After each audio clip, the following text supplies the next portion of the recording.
So this is the inside of the cab. Up here you will notice that you have your key.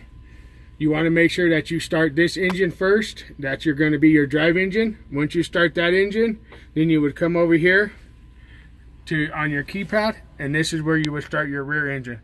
You press and hold this.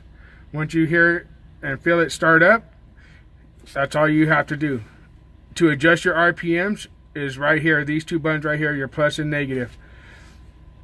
To turn on your broom, it would be right here. This is your broom on, and this is your broom speed is right here. Also your blower on and your blower plus and minus.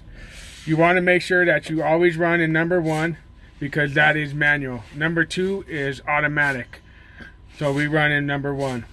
This is your joystick. Same as always, standard, you have to pull the triggers, you get your green light. This first button right here is a 3 toggle switch. So if you press it up, it just does the plow only. If you do it in the middle, it does both the plow and the broom. If you do the bottom, it just does the broom only. This right here would do your rear steering if you're capable of doing it. These right here are your deflectors up and down. This is one of the buttons to activate the vibration of the deflector. And another one, and this one is if it's in automatic, this one actually vibrates it for about 30 seconds and then it stops. Other than that, that's your standard joystick, up and down, left and right, and all that. Up here, you have your panels of your lights. You want to make sure you press all your lights. This is another light, and you have your beacons 1 and 2. These are your backwork lights as well. Over here, you have your heated mirrors, your defrosters. Your air horn, you can switch from a standard horn to an air horn. If you hit this picture, you would get the rear camera indicated on your screen where all your gauges are.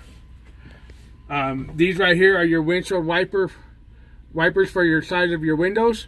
Make sure you have both of those rolled up because if not, they will come in, smack you in the face, and they will break. Right here, you have your windows up and down. And these two are for your mirrors. If it's pointed up, it's going to do the big mirror. Or to the right, it's going to be the big mirror. To the left, it's going to be the small mirror. Here you have your auxiliary e-stop. Do not press this only in emergency situations because if you press this, you can wipe out and erase the programming inside this vehicle. So only use it in emergency only. Next to the ignition, you have your heating system where you have your heating to switch through the panels as far and either hot or cold. This does have AC, and then you have your fans. Other than that, your panel right here, if you press number 1, it gives your pattern increase and decrease, and it also lets you do your air nozzles coordinate and are opposite. And all you have to do is just press these buttons right here. If you press number 2, there's nothing. Number 3 gives you to modes, and this is where you would unlock and unlock your plow. And also, you can drop your plow without using your joystick with the power down button. Once you want to do all that, you hit OK, and it takes you back. Next, you have your gauges. This will tell you what all of your gauges are doing. Next, this thermometer brings you back to that screen, lets you know your hours located right there and things.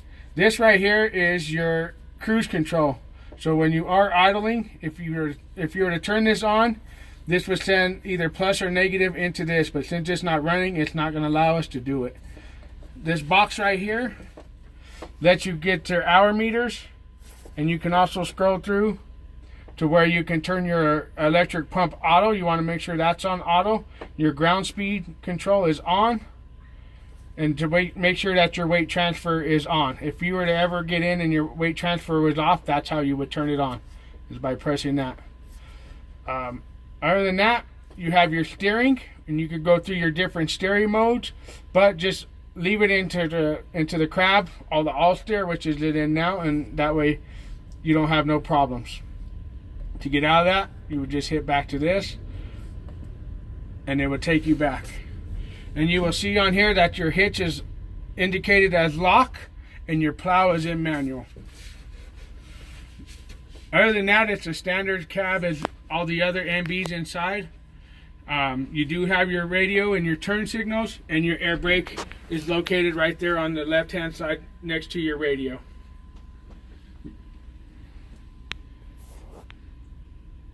Other than that, it's your standard with your gearbox transmission, Allison transmission, R for reverse, N for neutral, and D for drive.